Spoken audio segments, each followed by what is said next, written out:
আজকে সবাইকে নিয়ে ঘুরতে বেরিয়ে পড়লাম 300 ফিটের উদ্দেশ্যে।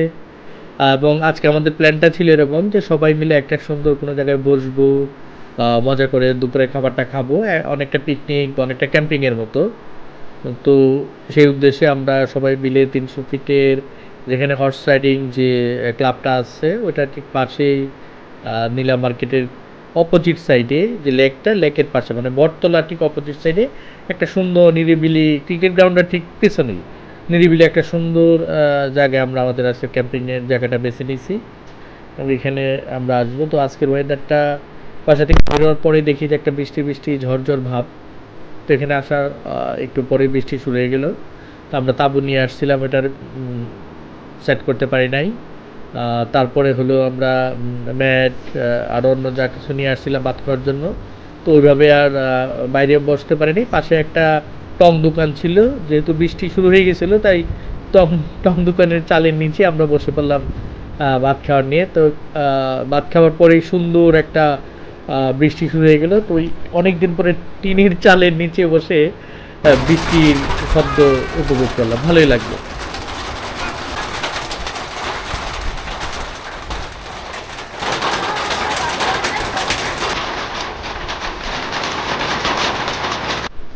বৃষ্টি থামার সঙ্গে সঙ্গে চারপাশটা কেমন যেন সবুজ হয়ে উঠল, একদম সবুজে চারপাশ ছেয়ে গেল। বাচ্চারাও আর বৃষ্টির মাঝে বসে থাকতে পারলো না, তারাও ছোটাছুটি শুরু করলো। তাজদিকটা দৌড়ে একদম নদীর মাঝখানটায় গিয়ে দাঁড়ালো। আর আসলে অনেক ভালো লাগতেছিল, পানিটাও এখন বৃষ্টি হওয়ার পরে একদম পরিষ্কার হয়ে গেল। নদীর নৌকাগুলো ভালো লাগতেছিল, কিন্তু কচুরিপানার জন্য আমরা চড়তে পারি নাই। তাই বাচ্চাদের জন্য যে হ্যামকটা নিয়ে এসেছিলাম ওটা টানিয়ে দিলাম। বাচ্চারা হ্যামকে ভালোই মজা করতেছিল। এবং নদীতে যারা নৌকাতে চড়তে পারে নাই তারাও তখন নৌকা নিয়ে ঘুরতে বেরোলো। আমরা একটু চারপাশে সবুজ পরিবেশটা উপভোগ করতেছিলাম, ভালো লাগতেছিল। সামনের দিকে আমরা ইনশাল্লাহ ক্যাম্পিং করব। তো আজকে এখানেই, আবার দেখা হবে সুন্দর কোনো একটা জায়গায়। সবাই ভালো থাকবেন, সুস্থ থাকবেন, আর আমাদের জন্য অবশ্যই দোয়া করবেন। আল্লাহ হাফেজ। হ্যাঁ, আমরা এখানে এসে পড়েছি। এখন আমরা এখানে ক্যাম্পিং করব।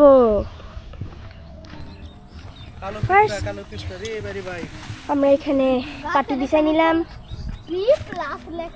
যেটা আমার ছোটবেলার পাটি। এখন সুন্দর একটা পরিবেশে আমরা বসবো আর খাবো, কারণ আমাদের অনেক খিদা লাগছে, আমরা খাই নাই। মা রান্না করছে কি জানি, এক বিরিয়ানি এক বিরিয়ানি রান্না করছে মা। এখন আমরা খাবো। এটার পাশে একটা ছোট খাটো একটা মনে হয় কি বলা যায় এটারে, দোকান ছিল নাকি আছে, বন্ধ করে রাখছে। আর যখন বৃষ্টি আসবে তখন আমরা এটা নিচে বসতে পারবো। বৃষ্টি আসার সম্ভাবনা অনেক বেশি। আর এখানে সবাই বলতেছে অনেক কালো পিঁপড়া, কাইলা পিঁপড়া, যেগুলা কামড় দিলে আমরা চুলকাতে মরে যাবো। আমরা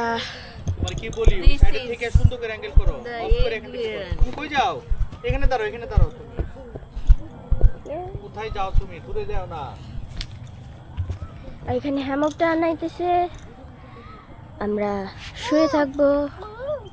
আর এই যে এখানে আপনারা পেয়ে যাবেন the special egg biryani that is made by my mom